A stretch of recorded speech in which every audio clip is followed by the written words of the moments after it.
chibai levek bole voina chuan Bosch ina kan product thar sliding mitre saw tunkuman Lungchuang mai kan review dona hi a review video po hi online na po alawa ang ring khop pe ya hi GCM 340305D ania kan mong hianin 12 inch blade mang mitre saw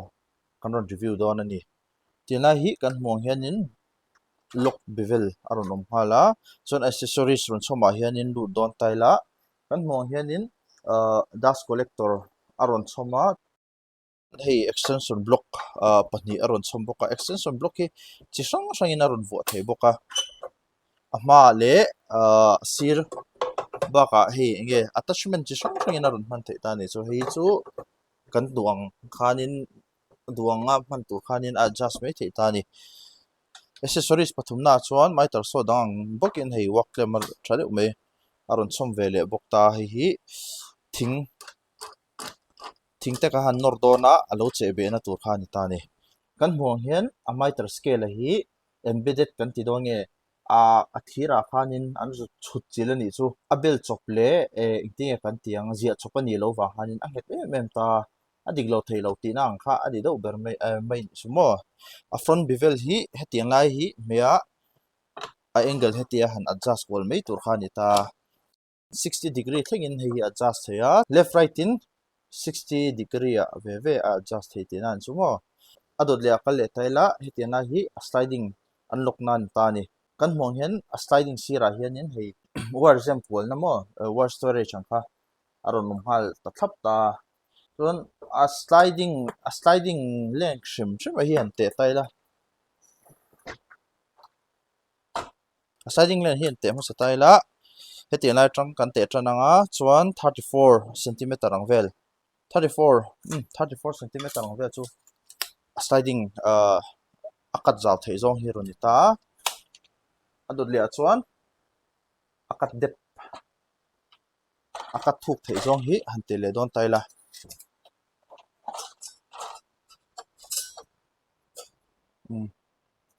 in chinga tinglo shat in chili centimeter som pahni le achan ve don akat thei ni chumo kan muang hian a khol hi wat sang khat zariat lai ron ni ta rpm po hi aniam lo sangni rpm hi sangni za ani chumo kan muang hian hei asira hian belt ron mangta armature tang direct to pa tivir lo khan belt mangin update hi awati vir ti nan chumo chumi kan soilai vek chon hei tian lai en tai la hei blade cover thata mai film thakang mai hei aron mangboka hi safety features pakhat ve shim ta tia kan han po tak zonga lo chhowe zel turang khan ta chu chumi dot le a chuan hi hetian lai hi extend the ta ni extend dan chu hetian lai kan pot chhonga kan pot chhuak anga chu tiang bokin a le lam po an thowa hi kan mong hian hi eting eniang thing kan kam na tur ani chumo hei kan man lai khan thing te alo tol pal te hetian lai hi a be chana du chuan kan wang le thei tin ani chumo adot le chuan apoi mo ber le he video kan siam chan ber hi lu don taila a bivel dan hi tuma kan mu lawang do hlek khal ni ta hi chi sang sang ron bivel dan om ta chuwan chong ke po kom poi rei do leka a guide he video hi review ai ma chon a guide anga kan mang don ani chumo ama sabera chon hei kan mo hian mitre goka ani chumo 0 to 45 an ta ma se 47 ang ve thin kan man ve the ta kan sai fe tak fine hei kan mo hian hei mitre go kan ta scale hi chiang wa 0 to 45 thing aman the ta hetian lai kan hmuang hian common bevel d10 kan ti 22.5 le 33.9 kha aronom telta ama sabera chuan bevel siam tur chuan hetian laia main bevel hi kan her loose anga hi table mitre loose head kan ti ta he ka han her loose ma sab phot anga chuan step by step a chuan left right kan en photang left right kan her loose roll khanin hei left lama hian atil thei shim ta ni chu se right hi ke po ka boi reng ren khopa right ta til tur cho hetela hi tlem lefa kan til tanga hi kan het thanga chuan tian right ta til thi han mo hetela hi en le taila hi hetela kan huang hian hi common bevel tilt kan ti ta om je chu common bevel tilt kan ti chu 22.5 le 33.9 a enge preset ama hi preset ron ta ni hei tuna kan hmuang hianin a preset na 22.5 a tuna poron lu ha chat me hi mo zero tang hian han tran le taila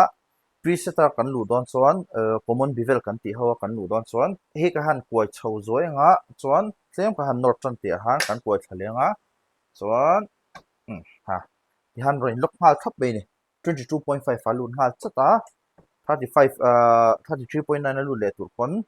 tiền tiền quan coi lệ ngã tiền mà cả khan nín cần coi thề ngã thì han lúc lệ hal chất ta này hay hi common bevel han ta khamis dot lệ chuan kan duanga nghe kan duang angle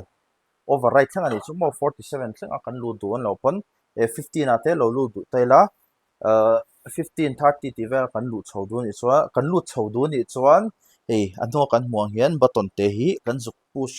kan zuk mek klum ke wanga chuan ti hianin du du na hanin 15 ani lo pon 30 ani lo pon 45 mo kami thleng khanin kan lut phei thei ta ni chu 47 thleng chu alu lui ve thei khatian do tho khanin right side ding lampanga kan thlek don pon function kha chuin ang vek to ta common bevel alu na le nge niang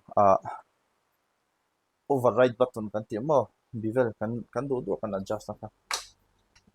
a khol shim hi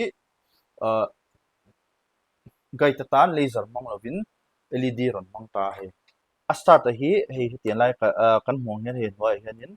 thai phei tu rom ta ku jung puya tia va thai phei pa on nge ti nun chau thei khan ta a khol shim hi durio na chan kan nei chu slow starter ron ta om je chu table so nga chen ta pon ni hei khol tam zo ka hian kan start ta ari nga vut ta ni ma se mi bi ka hi chuan slow starter ron ta om je chu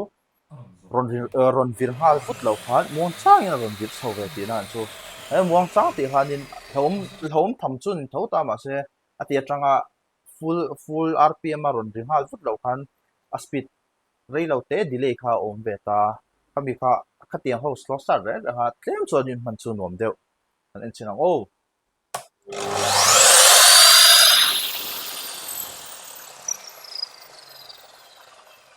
khatiang deuh khan ni slow start chu mo chuan kami deuh ho zong kha ni ta ka tuntuma kan ron review a kan ron review tuntuma kan ron review a tutorial kan ron pek thei chu mo Bosch sliding mitre saw hi chu hei an ron last year ni na ma se tura hian da tu taila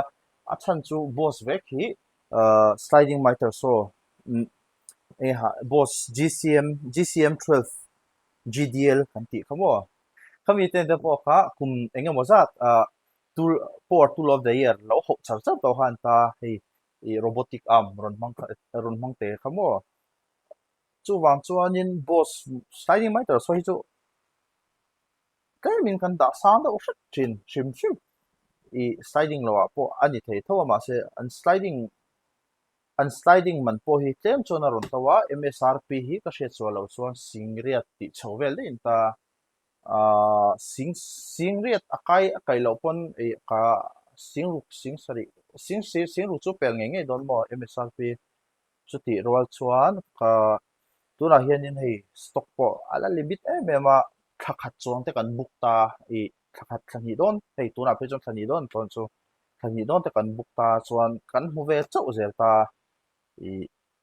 chu ti khop chuan tuna po hian mi hianin an ron ring hal mema an ron du hal mem ta chuan kan stock huna chuan aman shim shim tura hi chu singli le tlem velin kan pe chuak thei don ta rinai takin aman hi asang ti lo achan chu 12 inch ron mang ta